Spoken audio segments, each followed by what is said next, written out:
اللہ تعالیٰ نے انسان کو دو چیزوں سے پیدا فرمایا۔ نمبر ایک جسم، نمبر دو روح۔ روح کے بغیر جسم کسی کھاتے کا نہیں، روح کے بغیر جسم بے جان پتلا ہے۔ روح ہر ایک انسان کو ایک مدت کے لیے دی گئی ہے، اس مدت کے پورا ہونے کے بعد روح کو قبض کر لیا جاتا ہے، روح کو انسانی جسم سے نکال دیا جاتا ہے، جس کی وجہ سے انسان پر موت واقع ہو جاتی ہے۔ موت کے بعد انسان کا جسم بھی ایک نئی دنیا میں چلا جاتا ہے اور انسان کی روح بھی ایک نئی دنیا میں چلی جاتی ہے۔ روح کی نئی دنیا کون سی ہے؟ جسم سے روح نکلنے کے بعد روح عالم ارواح میں چلی جاتی ہے،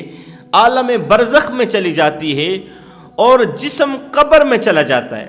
جسم بھی ایک نئی دنیا میں چلا جاتا ہے۔ آج کے اس بیان میں آپ لوگوں کو بتاؤں گا کہ جب کسی انسان کی موت کا وقت قریب آ جاتا ہے تو ملک الموت مرنے والے کی روح کیسے قبض کرتے ہیں، بڑوں کی روح کیسے قبض کرتے ہیں اور بچوں کی روح کیسے قبض کرتے ہیں۔ کیا روح کے قبض کرتے وقت بچوں کو بھی تکلیف دیتے ہیں؟ کیا بچوں کو بھی موت کسی اذیت برداشت کرنا پڑتی ہے؟ اور دوسری بات، مرتے وقت انسان عالم سکرات میں کیا کچھ دیکھتا ہے اور مرنے کے بعد خصوصاً بچوں کی روح کہاں چلی جاتی ہے،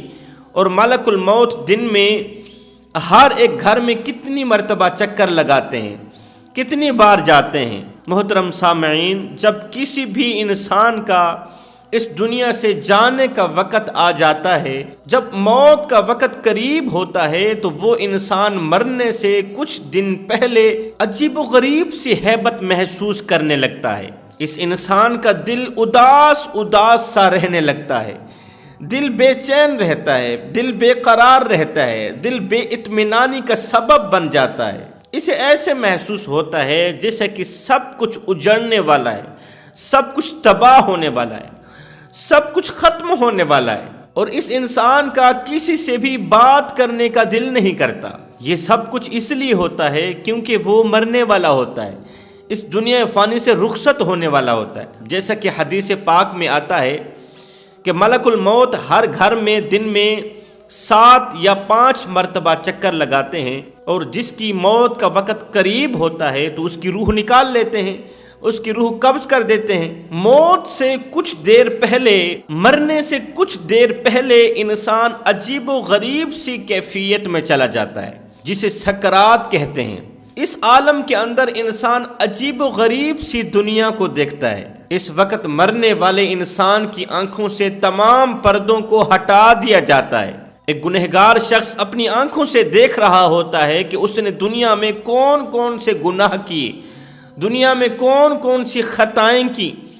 کتنی نافرمانیاں کی، کتنی غلطیاں کی، وہ اپنی آنکھوں سے دیکھ رہا ہوتا ہے۔ اس کے سامنے ویڈیو چل رہی ہوتی ہے، سین چل رہا ہوتا ہے کہ وہ دنیا میں اللہ سے چھپ کے کس قدر گناہوں پر گناہ کرتا تھا،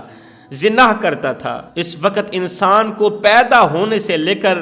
مرنے تک اس کی تمام زندگی دکھا دی جاتی ہے کہ اس نے زندگی میں کون کون سے اعمال کی، اچھے اعمال کیے یا برے اعمال کیے، اس نے اپنی زندگی کیسے گزاری، عزت والی زندگی گزاری یا بیکار زندگی گزاری۔ یہ سب کچھ دیکھنے کے بعد اس انسان کو یہ اندازہ ہو ہی جاتا ہے کہ اس کا انجام کیسا ہونے والا ہے۔ یہ وہ وقت ہوتا ہے کہ ایک طرف انسان کے سامنے شیطان کھڑا ہوتا ہے، دوسری طرف مرنے والے کے سامنے فرشتے کھڑے ہوتے ہیں۔ شیطان اسے ورغلاتا ہے، گمراہ کرنے کی کوشش کرتا ہے، خوب بہکانے کی کوشش کرتا ہے۔ دوسری طرف اس کے نیک اعمال کے مطابق اس کا دماغ اسے کلمہ پڑھنے کی تلقین کرتا ہے، لیکن وہ شیطان کے بہکاوے میں آ سکتا ہے۔ اگر وہ گنہگار ہوتا ہے، اگر اس نے دنیا میں شراب نوشی کی، اگر دنیا میں وہ نماز نہیں پڑھتا تھا، قرآن نہیں پڑھتا تھا، رمضان کا ادب و احترام نہیں کرتا تھا، تو شیطان کے بہکاوے میں آ سکتا ہے، شیطان کی چال میں آ سکتا ہے۔ اگر اس کے والدین فوت ہو چکے ہوں، اگر اس کے ماں باپ فوت ہو چکے ہوں، تو شیطان اس کے ماں باپ کی شکل میں آ کر کہتا ہے،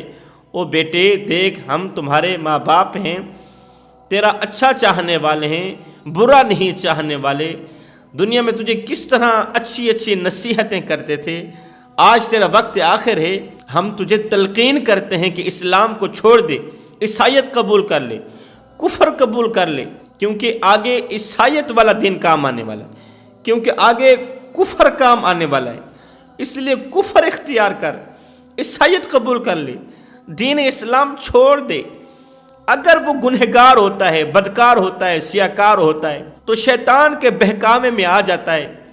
شیطان کی گرفت میں آ کر وہ دین اسلام کو چھوڑ دیتا ہے، اس کا دماغ عجیب سی ہیبت کا شکار ہو جاتا ہے، وہ شیطان کا مشورہ قبول ہی کر بیٹھتا ہے۔ سنو، اگر وہ نیکوکار ہوتا ہے، متقی پرہیزگار ہوتا ہے، اگر وہ نمازی ہوتا ہے، رمضان کے روزے رکھنے والا ہوتا ہے، حق سچ بولنے والا ہوتا ہے، تو اس کے نیک اعمال اسے کلمہ پڑھنے کی تلقین کرتے ہیں، وہ اپنے نیک اعمالوں کا مشورہ قبول کرتا ہے، کلمہ پڑھنے لگ جاتا ہے، اس کا خاتمہ ایمان پر ہوتا ہے، اور دوسری طرف فرشتے بھی اس کے نیک اعمال کے مطابق اسے کلمہ پڑھنے کی تلقین کرتے ہیں۔ کچھ لوگ ایسے ہوتے ہیں جن کی روح پل بھر میں قبض کر لی جاتی، ایک سیکنڈ کے اندر اندر قبض کر لی جاتی، انہیں تکلیف تک نہیں ہوتی، انہیں درد تک نہیں ہوتا، اور یاد رہے کچھ لوگوں کی روح تڑپا تڑپا کر نکالی جاتی، تکلیف دے دے کر نکالی جاتی۔ روح کا قبض ہونا انسان کے اعمال پر ہوتا ہے، اگر انسان نیک متقی پرہیزگار ہوتا ہے تو اس کی روح آسانی سے نکالی جاتی، اور اگر انسان گنہگار ہوتا ہے، بدکار سیاکار ہوتا ہے، تو اس کی روح تڑپا تڑپا کر نکالی جاتی، تکلیف دے دے کر نکالی جاتی۔ میرے کریم نبی نے فرمایا، صحابہ، مرتے وقت مرنے والے کو جتنی تکلیف ہوتی ہے، اس تکلیف میں سے اگر ایک بال برابر تکلیف کو اگر زمین و آسمان پر ڈال دیا جائے تو زمین بھی یہ تکلیف برداشت نہ کر پائے، آسمان بھی یہ تکلیف برداشت نہ کر پائے۔ جب انسان کی روح نکالی جا رہی ہوتی ہے تو انسان مرنے والا چیخنے اور چلانے کی بھرپور کوشش کرتا ہے، لیکن اللہ کی طرف سے اس کی آواز کو بند کر دیا جاتا ہے، اور اس کا جسم اس قدر کمزور ہو جاتا ہے کہ وہ انسان کسی سے مدد بھی طلب نہیں کر پاتا۔ انسان کی روح مرنے والے کے پیروں سے نکلتی ہوئی اوپر کی طرف آتی ہے، جب انسان کی روح اس کے گلے تک پہنچتی ہے تو یہ وہ وقت ہوتا ہے، یہ وہ لمحہ ہوتا ہے کہ انسان کی توبہ کا دروازہ بند کر دیا جاتا ہے، اس وقت کوئی بھی توبہ قبول نہیں ہوگی، اور ملک الموت مرنے والے کے منہ سے ہی اس کی روح کو قبض کر لیتے ہیں، منہ سے قبض کرتے ہیں روح کو، اس لیے مرنے والے کا منہ کھلا کا کھلا ہی رہ جاتا ہے، مرنے والے کی آنکھیں کھلی کی کھلی رہ جاتی ہیں۔ جوانو، موت ایک ایسی حقیقت ہے جس سے ہر ایک انسان کو گزرنا ہی گزرنا ہے، وہ انسان چاہے بچہ ہو، چاہے جوان ہو، چاہے بوڑھا ہو، ضعیف ہو، ہر ایک انسان کو اس حقیقت سے گزرنا ہی گزرنا ہے۔ اب بات کرتے ہیں کہ ملک الموت جب بچوں کی روح قبض کرتے ہیں، بچوں کی روح نکالتے ہیں،